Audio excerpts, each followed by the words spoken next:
Good morning student. आप सभी का क्लियर एसएससी में स्वागत है। आज हम लोग बायोलॉजी के टॉप 20 क्वेश्चन देखते हैं। अगर ये वीडियो अच्छा लगे तो लाइक शेयर एंड सब्सक्राइब कर दीजिएगा और अपने दोस्तों के साथ भी शेयर कीजिएगा, जिससे इस वीडियो का लाभ आपके दोस्तों तक भी पहुंच सके।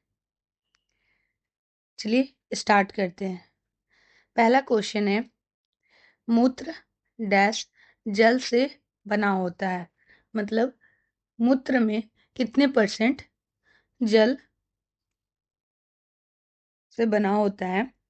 तो इसका ऑप्शन है 83%, 68%, 79% और 95%। इसका सही उत्तर क्या हो जाएगा? 95%। मूत्र उस मानव शरीर का उत्सर्जन तंत्र का एक तरल उपोत्पाद है, जिसे मुख्य रूप से गुर्दे द्वारा रक्त से अवशिष्ट उत्पादों को फिल्टर करके उत्पन्न किया जाता है। मूत्र की संरचना लगभग 95% जल और शेष 5% और शेष 5% किससे बनी होती है? 5% में आता है यूरिया, यूरिक एसिड, खनिज मिनरल,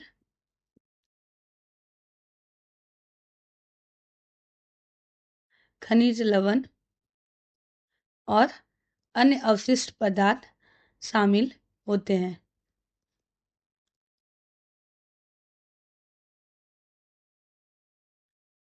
मूत्र लगभग 95% जल और शेष 5% में यूरिया, यूरिक एसिड, खनिज लवण और अवशिष्ट पदार्थ होते हैं। यूरिया मूत्र में सबसे महत्वपूर्ण ठोस अवशिष्ट होता है। क्या होता है? ठोस अपशिष्ट, सॉलिड वेस्ट है, जो प्रोटीन चयापचय चयापचन प्रोटीन मेटाबॉलिज्म से बनता है। हेल्दी किडनी मतलब जो स्वस्थ गुर्दे होते हैं, शरीर में जल और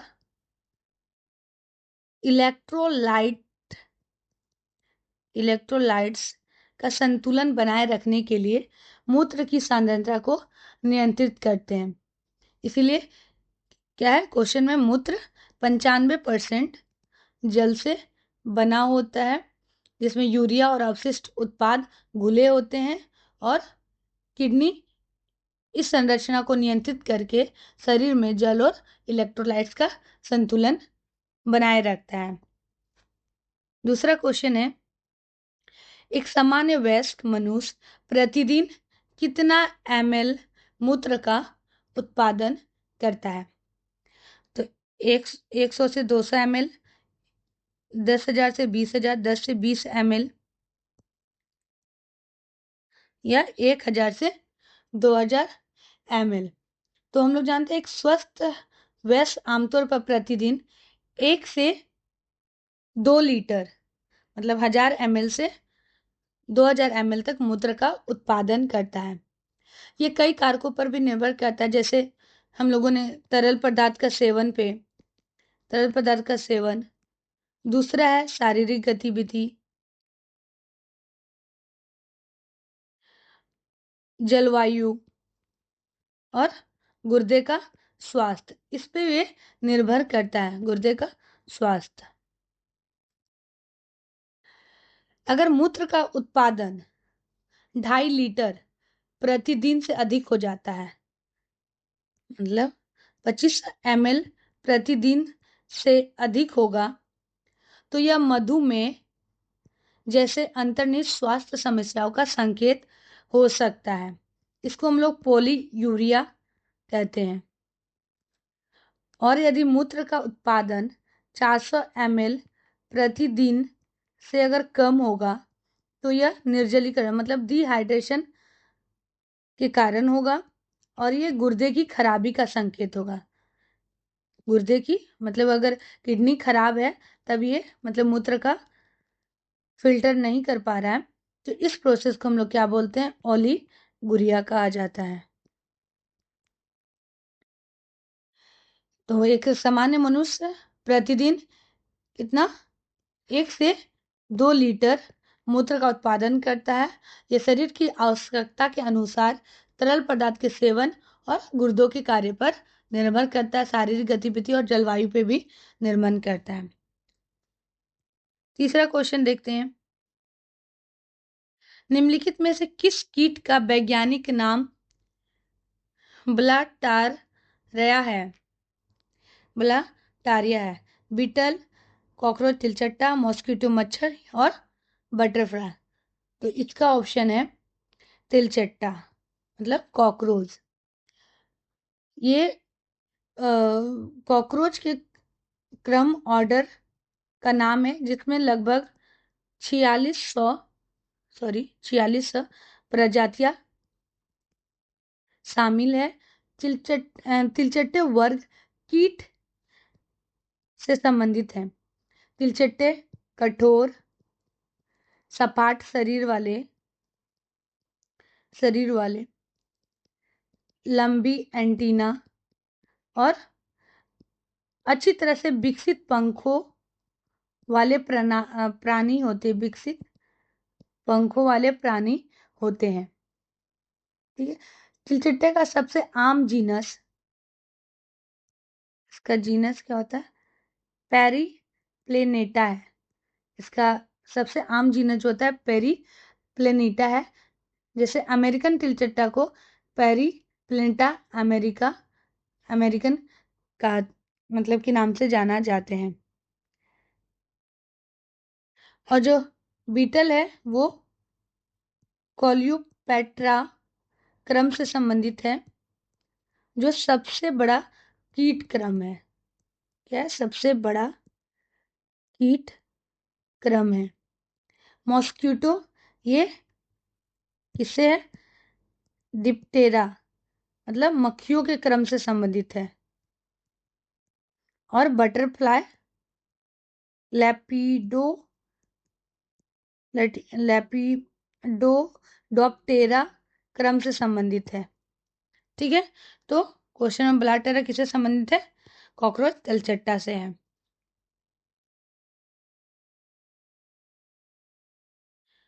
ये तिलचट्टा का इसके 2 एंटीने, सपाट शरीर और ये कठोर होता है। उसके बाद देखते हैं नेक्स्ट क्वेश्चन, तारा मछली का चालन अंग कौन सा है, जिसको स्टार फिश, तो कौन सा है? ट्यूब फिट, चप्पू पैडल, मैस्कुलर पेशी और फ्लिपर मछली का फंग। तो कौन सा है? ट्यूब फिट, चालन अंग, मतलब किससे वो चलते हैं, तो ट्यूब फिट से चलते हैं। स्टार फिश, या इसको हम लोग क्या बोलते हैं, सी स्टार, ये किसके संग से संबंधित है? इकाइनो इकिनोडर्मेटा से संबंधित है। इसमें जल संवहनी प्रणाली, मतलब वाटर वैस्कुलर सिस्टम नामक अद्वितीय प्रणाली होती है, जिसके माध्यम से ट्यूब फिट कार्य करते हैं। ट्यूब फिट क्या करते हैं? कार्य करते हैं। ट्यूब फिट, जिन्हें हम लोग किसके नाम से जानते हैं? पोडिया भी कहा जाता है। ट्यूब फिट का दूसरा नाम है पोडिया। पोडिया पतली छोटी खोखली ट्यूब जैसी संरचना होती है, जिनमें सक्शन कप होते हैं। सक्शन कप होते हैं और जल संवहनी प्रणाली के माध्यम से पानी के दबाव को नियंत्रित करके ट्यूब फिट हिलते हैं और गति करने में उन्हें मदद मिलती है, और शिकार पड़ने के लिए भी सक्शन उत्पन्न करते हैं। ठीक है। जबकि ये जो ऑप्शन है पैडल, ये कछुओं और जल में रहने वाले समुद्री स्तनधारियों के अंगों को संदर्भित कर सकते हैं। मस्कुलर एक प्रकार चालन का यह चालन का प्रकार है, अंग का नाम नहीं है। जबकि फ्लिपर क्या है, यह एक सील और पेंगुइन जैसे समुद्री या स्तनधारियों और पक्षियों में पाया जाता है। फ्लिपर मछली के पंख। तो स्टार फिश में गति का अंग कौन सा है, ट्यूबफिट, जो उनकी विशिष्ट जल संवहनी प्रणाली का हिस्सा है और उन्हें चिपकने और धीमी गति से चलने में मदद करता है। देखिए स्टारफिश ऐसा दिखता है। Starfish move using 100 tube feet, इसके ऊपर जो लगा रहता है ट्यूब फीट, उसकी सहायता से वो चलते हैं। Starfish eyes at the end of the each arm, इसके जो हर आर्म में इसका आइज रहता है। Some starfish have up to 14 arm, 40 arm होते हैं एक कुछ स्टारफिश के। और there are 2000 different species of star, मतलब स्टारफिश के 2000 से भी अधिक मतलब अलग अलग प्रजाति पाया जाता है। नेक्स्ट क्वेश्चन देखते हैं। भोजन के आंत के साथ ढकेलने के लिए नलिका की पेशियों के स्तर का लयबद्ध संकुचन कहलाता है। तो इसका क्या ऑप्शन हो जाएगा, पेरिस्टेलिसिस क्रमानुकुचन, फैसिलिटेशन सुविधा, और गुटेशन कंठमाला, और नो ऑप्शन मतलब कोई विकल्प सही नहीं है। तो इसका आंसर क्या हो जाएगा, क्रमानुकुचन। क्रमानुकुचन क्या है, आहार नाल की दीवार में मौजूद चिकनी पेशियों मतलब मसल्स का एक लयबद्ध है तरंग जैसा संकुचन होता है। इस पे आहार नाल की दीवार पे, आहार नाल की दीवार में चिकनी पेशियों का लयबद्ध जो तरंग जैसा संकुचन है। यह संकुचन भोजन को इस पे ग्रसिका से पेट तक और फिर छोटी आंत से बड़ी आंत से होते हुए आगे धकेलता है। छोटी आंत से बड़ी आंत होते हुए आगे ढकेलता है। क्रमानुकुचन क्या है, एक अनैच्छिक क्रिया है, अनैच्छिक इनवॉलेंट्री एक्शन है, जिसका अर्थ यह है कि हमारे शरीर में यह हमारे शरीर में नहीं होता है, हमारे शरीर में नहीं होता है। क्या है ये, क्रमानुकुचन एक अनैच्छिक क्रिया जो हमारे शरीर में नहीं होता है। ये पाचन क्रिया के लिए आवश्यक होता है। अनैच्छिक क्रिया क्या होते हैं, पाचन क्रिया के लिए आवश्यक होते हैं। मतलब ये ऐच्छिक मतलब होता है जो हमारी इच्छा से, अनैच्छिक मतलब ये अपने आप अपनी इच्छा से काम करता है। ठीक है, आगे का क्वेश्चन देखते हैं। निम्नलिखित में से कौन मानव शरीर में केंद्रीय तंत्रिका तंत्र का निर्माण करता है। सेंट्रल नर्वस सिस्टम का निर्माण कौन करता है, तो कौन करता है, केवल ब्लड, केवल मस्तिष्क, केवल रीढ़ की हड्डी, मस्तिष्क और रीढ़ की हड्डी दोनों। तो क्या आंसर हो जाएगा, बोथ, ब्रेन और स्पाइनल कोड दोनों करते हैं। मानव तंत्रिका तंत्र के दो मुख्य भागों में विभाजित किया गया है। पहला है केंद्रीय तंत्रिका तंत्र, जिसको हम लोग सेंट्रल नर्वस सिस्टम कहते हैं। इसमें क्या होता है, मस्तिष्क और मेरुरज्जु शामिल होते हैं। मस्तिष्क और मेरी मेरुरज्जु शामिल होते हैं और ये शरीर का मुख्य नियंत्रण केंद्र है, मेन कंट्रोल सेंटर है, कंट्रोल सेंटर है, जो जानकारी से को संसाधित करता है और शरीर की गतिविधि को नियंत्रित करता है। दूसरा है परिधीय तंत्रिका तंत्र, जिसको हम लोग पेरिफेरल नर्वस सिस्टम कहते हैं।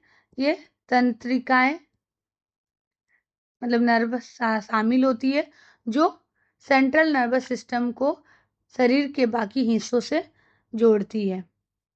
ठीक है, केवल ब्लड इसलिए नहीं होगा क्योंकि ये रक्त परिसंचरण प्रणाली है, रक्त परिसंचरण प्रणाली का हिस्सा है, तंत्रिका तंत्र का नहीं है।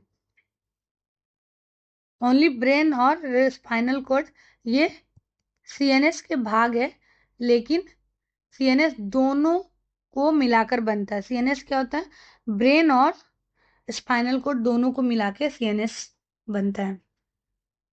तो क्या है? शरीर के नियंत्रण और समन्वय के लिए जिम्मेदार होता है केंद्रीय तंत्रिका तंत्र। इसमें आवश्यक रूप से मस्तिष्क और मेरुरज्जु दोनों शामिल होते हैं, इसलिए option D is the correct. Next question देते हैं, मीनाकारी जिसको एनामेल क्या ढकता है? दांत का मुकुट या डेंटिन, सीमेंटम और आंशिक रूप से डेंटिन। तो वो क्या ढकता है? दांत का मुकुट, crown of the teeth. Enamel दांत का सबसे बाहरी भाग होता है, बाहरी दिखाई देने वाला परत है, लेयर है। दांत के मुकुट भाग को ढकता है, जो किसके ऊपर होता है? मसूड़े के ऊपर स्थित रहता है, मसूड़े के ऊपर स्थित रहता है। एनामेल मानव शरीर का सबसे कठोर पदार्थ है, सबसे कठोर पदार्थ है, जो चबाने और घिसने से दांतों को बचाता है। ठीक है। और डेंटिन क्या काम करता है? ये डेंटिन जो है एनामेल के नीचे की परत है, एनामेल के नीचे की परत है, जो दांत के मुकुट और जड़ दोनों को बनाती है। किसको? दांत के मुकुट और जड़ दोनों को बनाती है। सीमेंटम किसको? ये जड़ को ढकता है और जबड़े की हड्डी से जोड़ता है।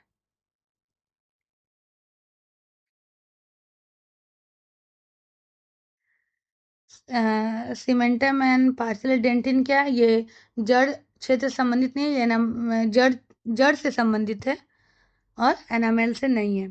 तो एनामेल दांत के मुकुट भाग को कवर करता है, जो इसे मानव शरीर का सबसे कठोर पदार्थ बनाता है और बाहरी क्षति से बचाता है। नेक्स्ट क्वेश्चन देखते हैं, टिप्सिन का कार्य क्या है? ये क्वेश्चन हम लोग नेक्स्ट वीडियो से पहले वाले वीडियो में देख चुके हैं पूरा डिटेल के साथ। तो ये प्रोटीन को तोड़ता है। नेक्स्ट क्वेश्चन, मानव शरीर की सबसे बड़ी ग्रंथि है अग्न्याशय, ये भी हम लोग पढ़ चुके हैं नेक्स्ट पहले वाले वीडियो। अगर आप लोगों ने पिछला वीडियो नहीं देखा है तो आप लोग उस वीडियो को देख लीजिएगा। नेक्स्ट क्वेश्चन है, रक्तचाप दीवार पर लगा दबाव है, तो क्या हो जाएगा इसका ऑप्शन? हार्ट, नस, धमनी और सेल। तो आर्टरी, धमनी। रक्तचाप क्या होता है? वह बल है जो बहता हुआ रक्त और वाहिकाओं की दीवारों पर डालता है। रक्तचाप क्या है? फोर्स है जो बहता हुआ रक्त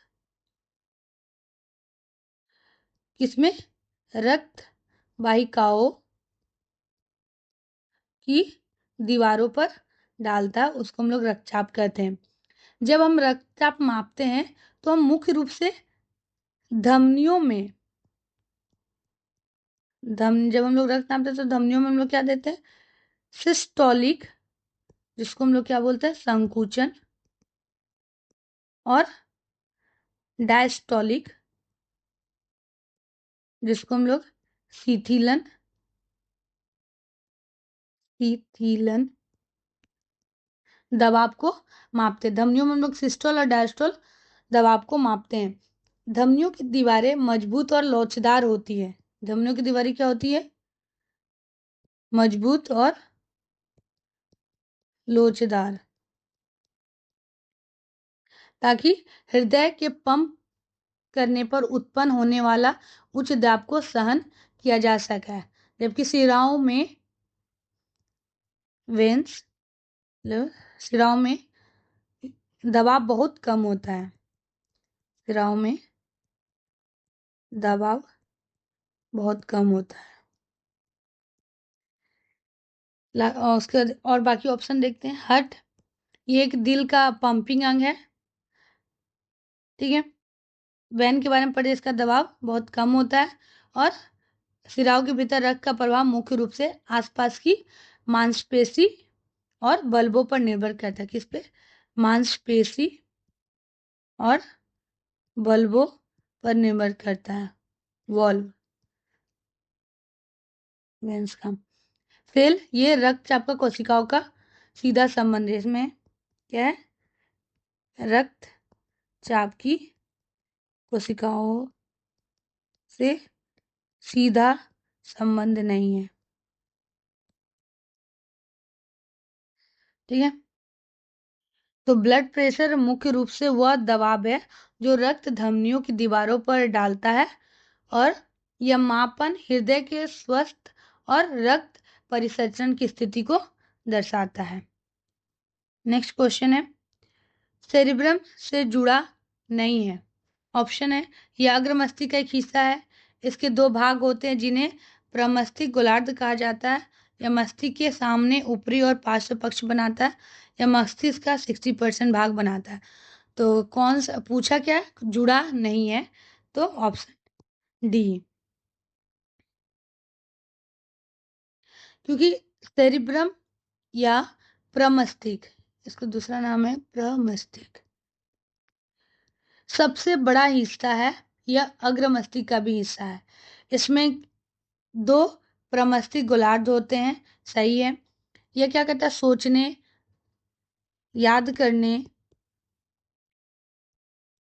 सोचने, याद करने, सीखने, भावना और स्वैच्छिक गतिविधियों के लिए जिम्मेदार है।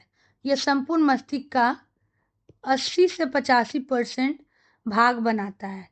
इसलिए यहाँ ऑप्शन में क्या दिया है? ये 60% नहीं, ये 80 से 85% संपूर्ण मस्तिष्क का भाग को बनाता है। इसलिए पूछा क्या? सेरिब्रम जुड़ा नहीं है। तो ऑप्शन डी से। ये मस्तिष्क का फिगर है। इसको फ्रंटल लॉब, इस भाग को टेम्पोरल लॉब, पैरेटल लॉब और ऑसिपिटल लॉब कहते हैं।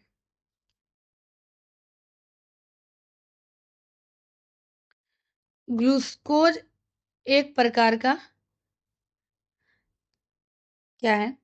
तो टेट्रोज शर्करा, हेक्टोज शर्करा, पेंटोज कोई नहीं। इसका क्या है? ग्लूकोज हेक्सोज शुगर है। क्योंकि ग्लूकोज क्या है? एक मोनोसेकेराइड है, जिसका अर्थ होता है कार्बोहाइड्रेट का सबसे सरल इकाई, सबसे सरल इकाई। तो मोनोसेकेराइड क्या होता है? वो कार्बोहाइड्रेट का सबसे सरल इकाई है। शर्करा को उनके कार्बन परमाणु की संख्या संख्या के आधार पे वर्गीकृत किया गया है। जैसे टेट्रोज मतलब 4 carbon, hexo 6 carbon, pentose 5 carbon. चूंकि में ग्लूकोज में 6 कार्बन परमाणु होते हैं, 6 कार्बन परमाणु होते हैं। यह एक हेक्सा शर्करा, हेक्सा सोज शर्करा है। यह जीवित जीवों के लिए ऊर्जा का मुख्य स्रोत है। ग्लूकोज एक हेक्सो शर्करा है क्योंकि इसकी संरचना में 6 कार्बन परमाणु होते हैं और मनुष्यों और अन्य जीवों में ऊर्जा का प्राथमिक स्रोत है। इसलिए इसका क्या नाम इसका ऑप्शन हो जाएगा हेक्सोज। ये है ग्लूकोज का फिगर। 6 कार्बन है, गिने 1 2 3 4 5 और एक 6। नेक्स्ट क्वेश्चन है, एक डैश उत्तक त्वचा के नीचे और आंतरिक अंडों के बीच बनता है। तो क्या हो जाएगा? एपिथेलियल, उपकला, नर्वस, मस्कुलर पेशी, एडिपोज। तो ऑप्शन क्या है? एडिपोज, जिसको हम लोग वसा उत्तक, वसा वसा उत्तक एक प्रकार का कनेक्टिव टिश्यू मतलब संयोजी उत्तक है जो मुख्य रूप से वसा कोशिकाओं से बना होता है। यह उत्तक दो मुख्य स्थानों पर पाया जाता है। पहला है त्वचा के नीचे, यह एक इंसुलेट परत के रूप में कार्य करता है और ऊर्जा को वसा के रूप में ऊर्जा को ऊर्जा को वसा के रूप में ऊर्जा को वसा के रूप में भंडारित करता है। दूसरा क्या है? आंतरिक अंगों के चारों ओर आंतरिक अंगों के चारों ओर ये अंगों को सुरक्षा और सहारा प्रदान करता है। क्या करता है? सुरक्षा और सहारा सहारा प्रदान करता है। इसका मुख्य कार्य क्या है? भंडारण, ऊर्जा भंडारण, इंसुलेशन और सदमे से बचाव करता है। इंसुलेशन में और सदमे से बचाव का काम करता है। उपकला का क्या कार्य है? यह सतहों को ढकता है या ग्रंथियों को बनाता है। नर्वस, ये पूरे शरीर में विद्युत आवेगों के संचरण के लिए जिम्मेदार है। इसके लिए विद्युत आवेगों के संचरण के लिए जिम्मेदार है। मस्कुलर, या संकुचन और गति के लिए जिम्मेदार है। संकुचन मतलब कंस्ट्रक्शन और गति के लिए जिम्मेदार है और ये ग्रंथियों को बनाता है। ग्रंथियों, एपिथेलियल ग्रंथियों को बनाता है। तो एडिपोज टिश्यू मतलब वसा उत्तक एक संयोजी उत्तक है, कनेक्टिव टिश्यू है। टिश्यू जो ऊर्जा को संग्रहित करने, गर्मी बनाए रखने और अंगों की सुरक्षा के लिए त्वचा के नीचे और आंतरिक अंगों के बीच पाया जाता है। तो एडिपोज वसा उत्तक पाया जाता है। नेक्स्ट क्वेश्चन है, जैसे एनाटॉमी ऑफ ह्यूमन स्किन, तो पहला जो है एपिडर्मिस, फिर उसके बाद वाले लेयर को डर्मिस, ब्लड वेसल यहाँ पे, फिर मॉस्कुलर लेयर होते हैं। इसके अंदर रिवर्स फैट सेल और फेशियल सुपरफेशियल लेयर पाया जाता है। नेक्स्ट क्वेश्चन है, उच्च ट्रॉपिक स्तरों में रसायन को संचयन की प्रक्रिया को क्या कहा जाता है? उच्च ट्रॉपिक स्तरों पर रसायनों के संचयन की प्रक्रिया को क्या कहा जाता है? तो ऑप्शन क्या? जैविक ऑक्सीकरण, जैविक कमी, जैविक आवर्धन, जैविक उपचार। तो ऑप्शन क्या होगा? जैविक आवर्धन। जैविक आवर्धन क्या है? वह प्रक्रिया है जिसमें खाद्य श्रृंखला मतलब फूड चेन के उच्च ट्रॉपिक स्तरों पर गैर अपघटनीय मतलब नॉन बायोडिग्रेडेबल विषायुक्त पदार्थ मतलब टॉक्सिन की सांद्रता में वृद्धि करती है। जैसे डीडीटी, पारा जैसे रसायन उत्पादकों द्वारा अवशोषित होते हैं और शरीर में जमा हो जाते हैं और यह जमाव प्रत्येक स्तर पर बढ़ता जाता है।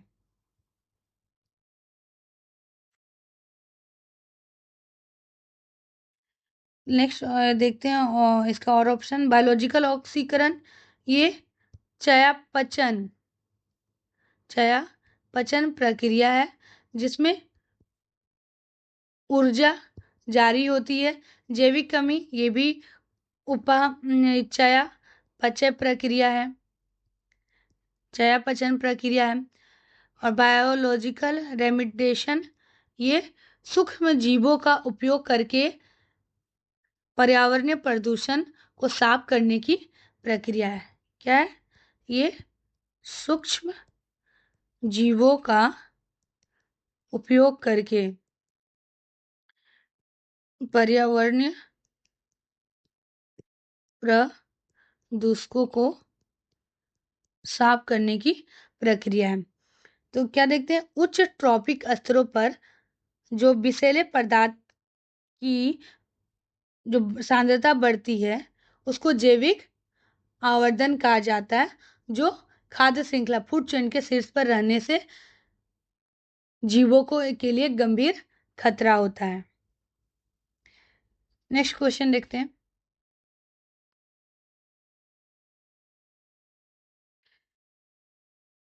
प्रकाश संश्लेषण से गुजरने वाले हरे पौधों के उत्तकों के लिए डैश एक अवशिष्ट उत्पाद है। इसका ऑप्शन क्या हो जाएगा, oxygen, urea, carbon dioxide, ammonia. तो क्या हो जाएगा, ऑक्सीजन अवशिष्ट उत्पाद बोला है। तो प्रकाश संश्लेषण की प्रक्रिया में पौधे कार्बन डाइऑक्साइड और जल का उपयोग करके सूर्य के प्रकाश की उपस्थिति में ग्लूकोज का उत्पादन करते हैं। कार्बन डाइऑक्साइड और H2O को सनलाइट की प्रेजेंस में ग्लूकोज और ऑक्सीजन का उत्पादन करते हैं। रिएक्शन बैलेंस करें, 6 और यहाँ पर 6, सारे रिएक्शन बराबर है। कार्बन 6, ऑक्सीजन 12, 6 18, तो 6 और 12 6 18, और ये 12 6 दूनी 12, हाइड्रोजन 12 है। तो ये ग्लूकोज और कार्बन डाइऑक्साइड उत्पादन करते हैं। ऑक्सीजन इस अभिक्रिया के दौरान में उप उत्पाद के रूप में, मतलब बाय प्रोडक्ट के रूप में उत्पन्न होता है, जिसे पौधे रंध्रों मतलब स्टोमेटा के माध्यम से वातावरण में छोड़ देते हैं। यह पौधों के लिए एक अवशिष्ट उत्पाद है, लेकिन मनुष्य और जीवन के लिए जीवन रक्षक है। ऑक्सीजन हमारे लिए क्या है, जीवन रक्षक है, लेकिन पौधों के लिए क्या है, ये अवशिष्ट उत्पाद है। जबकि यूरिया और अमोनिया नाइट्रोजन युक्त अवशिष्ट पदार्थ होते हैं। यूरिया और अमोनिया क्या है, नाइट्रोजन युक्त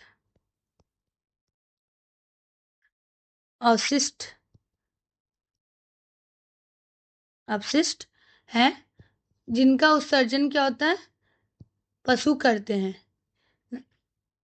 कार्बन डाइऑक्साइड या प्रकाश संश्लेषण उपयोग किया जाता है। यह अपशिष्ट उत्पाद नहीं है, लेकिन ये मानव के लिए श्वसन में अवशिष्ट उत्पाद हो जाता है। तो हरे पौधे प्रकाश संश्लेषण की प्रक्रिया में ऑक्सीजन को एक अपशिष्ट उत्पाद के रूप में वातावरण में मुक्त करते हैं, जबकि इसका मुख्य उत्पाद ग्लूकोज भोजन होता है। नेक्स्ट क्वेश्चन जैसे ये सूर्य के प्रकाश से सोलर एनर्जी मिला, कार्बन डाइऑक्साइड वाटर फोटोसिंथेसिस होकर ग्लूकोज और ऑक्सीजन बनता है। नेक्स्ट क्वेश्चन है, पर्यावरण के निम्नलिखित संकल्पनात्मक क्षेत्रों में से किसमें पदार्थ की भंडारण क्षमता सबसे कम है।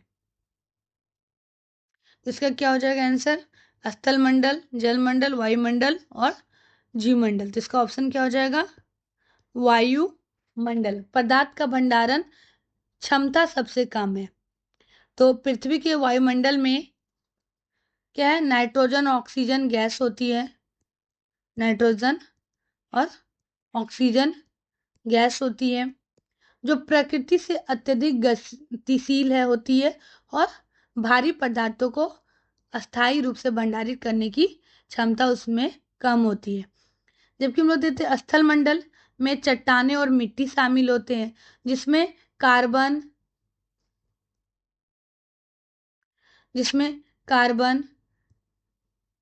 फास्फोरस और अन्य खनिज का बड़ा और स्थिर भंडार है।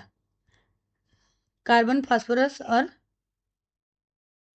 खनिज का बहुत बड़ा और स्थिर भंडार है, स्थिर भंडार है, क्योंकि इसमें क्या क्या आती है, चट्टान और मिट्टी। जबकि जलमंडल में जल को भंडारित करता है, जिसमें घुले हुए पदार्थ भी बड़ी मात्रा में शामिल हो जाते हैं। जीवमंडल में भी सभी जीवित और मृत जैविक पदार्थ शामिल होते हैं। जीवमंडल में क्या, जीवित और मृत जैविक पदार्थ शामिल होते हैं, जो एक महत्वपूर्ण भंडार है। ठीक है, तो पर्यावरण के क्षेत्रों में वायुमंडल में पदार्थ को भंडारित करने की सबसे कम क्षमता होती है, क्योंकि यह मुख्य रूप से गतिशील गैसों से बना है, जबकि स्थलमंडल सबसे बड़ा भंडार है। ठीक है, सारे क्वेश्चन ऑप्शन को हम लोग देख लिए क्या है। जैसे हम लोग देखते हैं, ये पृथ्वी है, इसके ऊपर 5 लेयर होते हैं। पहले है ट्रोपोस्फेयर, स्ट्रेटोस्फेयर, मेसोस्फेयर और ट्रोपोस्फेयर, फिर एक्सोस्फेयर। जैसे पृथ्वी से 20 किलोमीटर, फिर 50, फिर 85, फिर 6 से 90, फिर 1000 किलोमीटर में एक्सोस्फेयर आते हैं। नेक्स्ट, जैव आवर्धन का कारण क्या है। अभी हम लोग इसके बारे में पढ़े थे जैव आवर्धन। इसका मेन कारण क्या हो जाएगा, ऑर्गेनो क्लोराइड।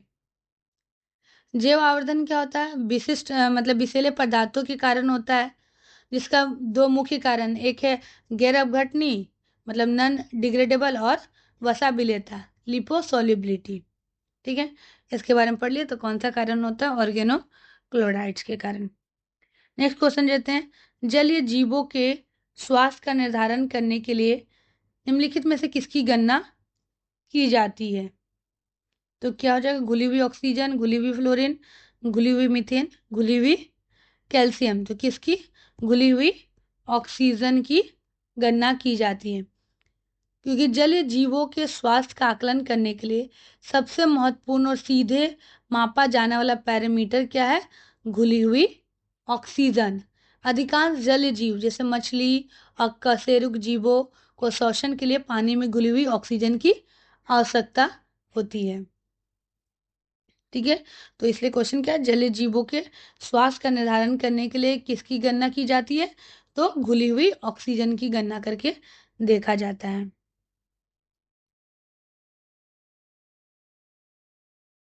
ऊर्जा हस्तांतरण का 10% नियम किसके द्वारा दिया जाता है, रेमंड लिंडमैन द्वारा दिया जाता है। ऊर्जा हस्तांतरण का 10% नियम क्या है, ये पारिस्थितिकी तंत्र में ऊर्जा प्रवाह एनर्जी फ्लो से संबंधित है। ऊर्जा प्रवाह एनर्जी फ्लो से संबंधित है। ये रेमंड लिंडमैन ने 1942 में दिया था। यह बताया था कि एक ट्रॉपिक स्तर, ट्रॉपिक लेवल, ट्रॉपिक लेवल से अगले ट्रॉपिक लेवल तक, नेक्स्ट ट्रॉपिक लेवल तक केवल 10% ही ऊर्जा का हस्तांतरण होता है। बाकी 90% ऊर्जा श्वसन में, उत्सर्जन में और उष्मा के रूप में वातावरण में खो जाती है। ठीक है, तो ऊर्जा हस्तांतरण 10% नियम किसके द्वारा दिया गया था, रेमंड लिंडमैन द्वारा 1942 में। ये पारिस्थितिक तंत्र में क्या करता है, ऊर्जा फ्लो मतलब ऊर्जा प्रवाह एनर्जी फ्लो से संबंधित है। ठीक है, जैसे फर्स्ट ट्रॉपिक लेवल से दूसरे ट्रॉपिक लेवल जाने में 10% का ही 10% ही ऊर्जा का हस्तांतरण होता है। फिर 2 से तीसरे में जाने में भी वही, और तीसरे से चौथे में जाने में बाकी का 90% कहाँ चला जाता है, ऊर्जा श्वसन में, उत्सर्जन में और उष्मा में। ठीक है, थैंक यू दोस्तों। अगर आपको ये वीडियो अच्छा लगा तो एक जरूर लाइक, शेयर एंड सब्सक्राइब कर दीजिएगा, और अपने दोस्तों के साथ जरूर शेयर कीजिएगा। Thank you.